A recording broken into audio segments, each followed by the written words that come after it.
Being back home is a relief, you know, Miss Kitty. Being back home is a relief. You gonna get up here? You gonna act like I exist now that I'm home? Nope. Feels good. It feels good to be home. It feels good not to have any pressure on me. It feels good to be qualified for the Olympia. Feels good to smell my wife. Does more than smell. And hug my kids. It just feels good. It feels. I feel like freedom.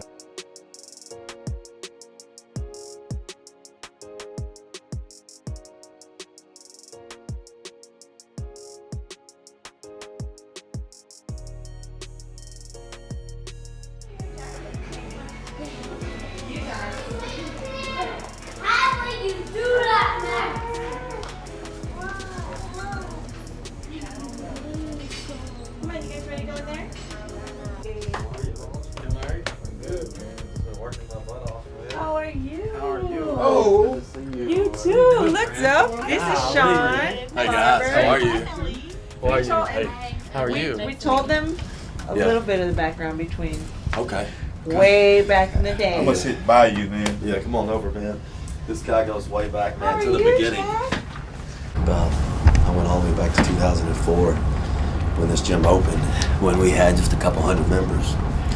And Brandon was here with me. He was actually one of the first people that helped me here on this club. And, you know, he never expected anything in return. I'll never forget him for it because, you know, he was there in the beginning and it was rough. And I mean, we almost bankrupted twice the first 2 years. This was in 04, 05.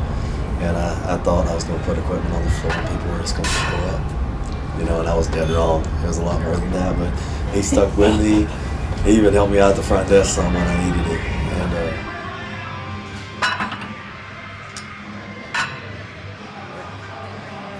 Well, he was the first one that took me to a mud party. He had a mud party. What's a mud party? I figured y'all didn't know what that was. What is that? I set up, had this pond. I pumped water out of the pond into this mud pit. Set up lights and generators around it, about 3 or 4 different generators and lights. And I didn't even have paid security because they got so big. There'd be 800 to 1,000 people show up at these parties.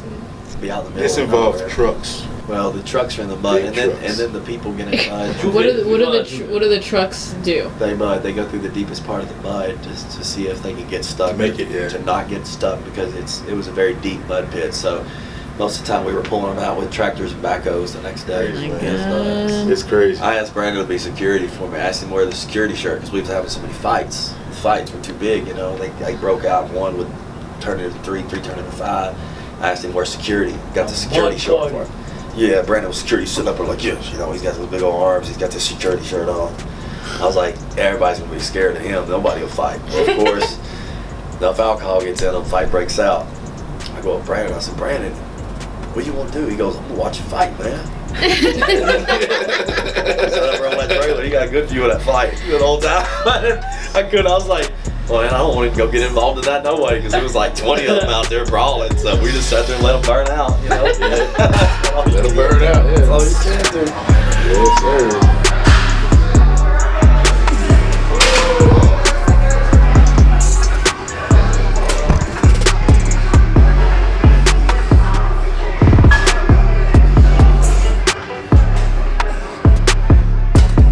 You know, we got married on his birthday.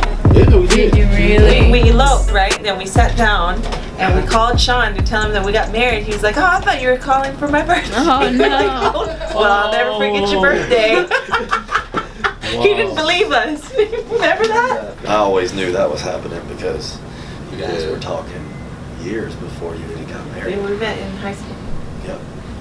Yeah, he saw that process too. He told the story He about did? Katie. Yeah. And how he told her that if I ever came into his life, he would leave her. He did too. That was always a stipulation. That was always the plan. That was the what if. He did, and nobody could be upset because he was very honest from the get-go, you know? Yeah. That time came, that's exactly what happened. Wow. It was without question. He didn't even think about it. You could tell there was not even a second thought to it. We heard she was a little upset still, though. She was upset. Oh yeah, they know more than me. I heard she's still upset.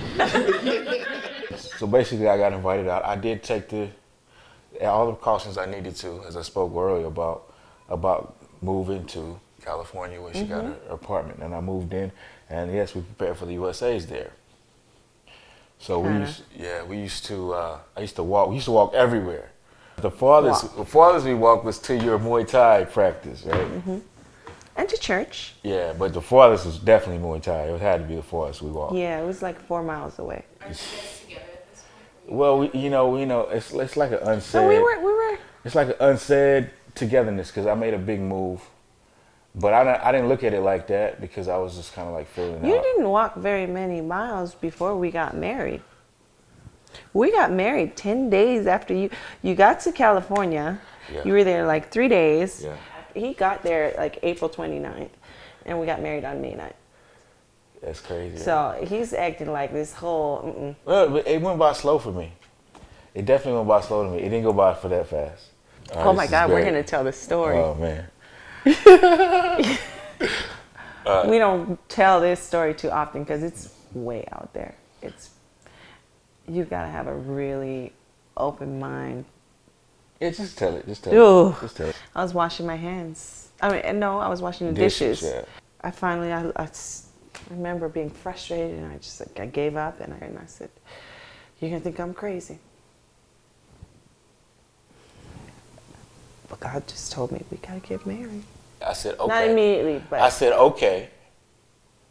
And I got up and I walked out of the room. I think I stomped into the room. She got mad.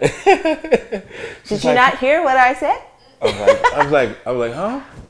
What? I said, what? And I told her. You mean right now? She tried to soften it up. I did. I was like, well, it doesn't really count. We just drive to Vegas. I'm like, well, okay, so we get in the car, rental car, drive to Vegas. And I told him, let's just find the first 24-hour place we can find. It had to be like 2 o'clock in the morning.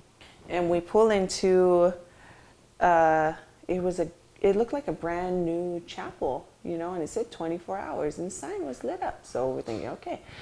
And this priest, literally, dressed in the whole outfit, and he said, well, we're not open right now. You're gonna have to come back tomorrow. And the girl was with what she had?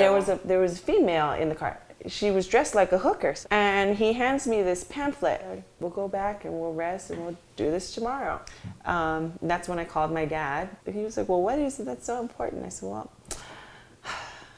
I'm about to get married. Don't do anything stupid. What are you doing?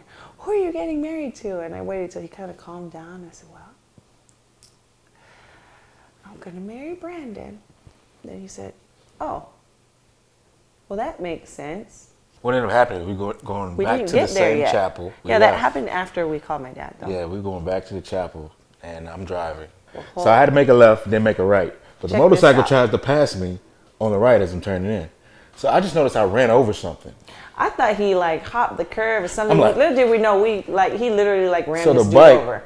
Was literally underneath my car as he tried to pass me on the right. It's like witnesses popped up out of nowhere. I saw the whole thing. It was crazy. We think they were scammers. Yeah. So we found out that chapel was not even open.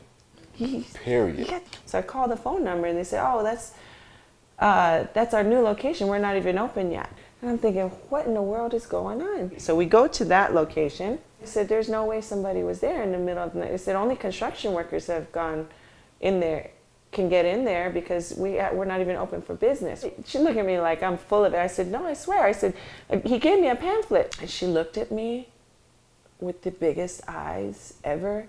She was like, this is old. She said, that brochure we haven't used that brochure in years. So we're thinking, who was it that we interacted with at 2 o'clock in the morning at this place? He came out and locked the door behind him as I was walking, you know what I mean? And a hooker and a band dressed like a priest gave me a brochure. We did it. Okay. We did it. We smiled the whole day, no matter what happened. We did. The whole day. We did with a broken rental car too. Nothing could have stopped us at that point. Yeah. No, it was nothing. No.